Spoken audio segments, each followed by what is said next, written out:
आगामी लोकसभा चुनावों के लिए बीजेपी कांग्रेस ने अलग अलग राज्यों के लिए अपने स्टार प्रचारकों की सूची जारी कर दी।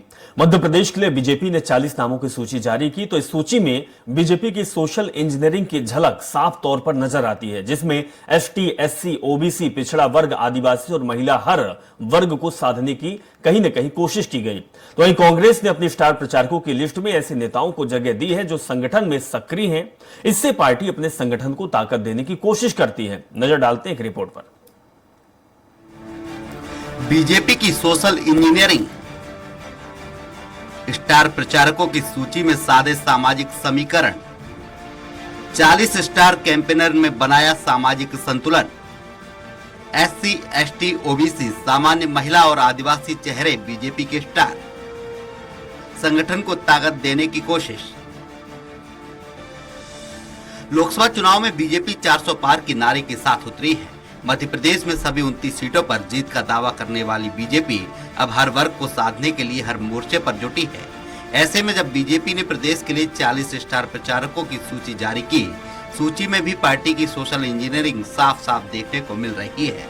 एससी, एसटी, ओबीसी के साथ साथ सामान्य वर्ग के नेताओं को भी रखकर जातिगत संतुलन को साधने की कोशिश की गई है। इसमें निर्मला भूरिया और विष्णुदेव साय जैसे आदिवासी चेहरे हैं, तो साथ ही साथ भजनलाल शर्मा और देवेंद्र फडणवीस जैसे नेता भी हैं, जो सामान्य वर्ग से आते हैं, जिनका इस्तेमाल पार्टी मध्य प्रदेश के महाराष्ट्र से सटे इलाकों में ज्यादा करेगी, ताकि सीमावर्ती इलाकों में बीजेपी और मजबूत हो। हालांकि इस लिस्ट में वरिष्ठ नेता उमा भारती का नाम नहीं होना चौंकाता है। नहीं, देखिए, बहुत हद तक जहां तक भारतीय जनता पार्टी इस चीजों का आकलन करती है, भारतीय जनता पार्टी में कई तरह की सूचियां अलग अलग विभिन्न राज्यों की आती हैं, राष्ट्रीय स्तर पे भी स्टार प्रचारकों की आती है। अभी मुझे लगता है इस बारे में कहना कोई भी बात बहुत जल्दीबाजी होगी।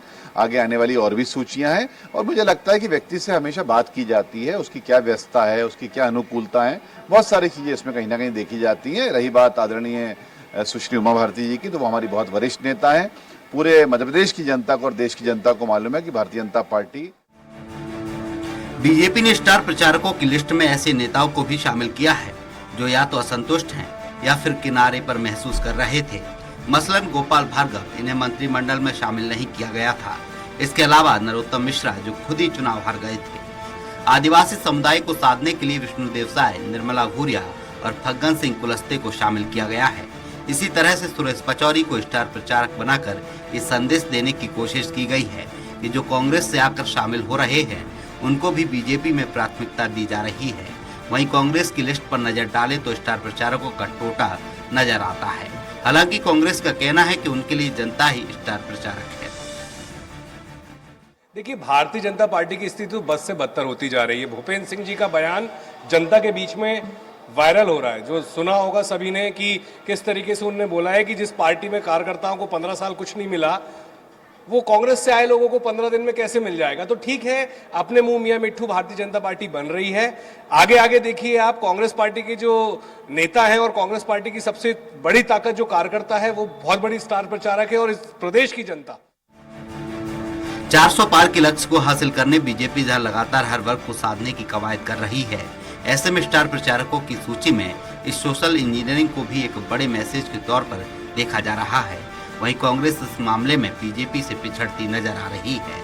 अब किस पार्टी के स्टार वोटर को रिझाने और उनका मत पाने में कामयाब होते हैं, ये नतीजे के दिन ही साफ हो सकता है। भोपाल से कुमार संदीप की रिपोर्ट। लोकसभा चुनाव के मद्देनजर कांग्रेस ने मध्य प्रदेश की 3 और सीटों पर अपने उम्मीदवारों का ऐलान कर दिया। इस लिस्ट में प्रदेश की वीआईपी सीट गुना और विदिशा भी शामिल है। लोकसभा में प्रदेश की 29 में से 28 सीटों पर चुनाव लड़ रही कांग्रेस के पास अब 25 प्रत्याशी डिक्लेयर कर चुके हैं। रिपोर्ट देखिए।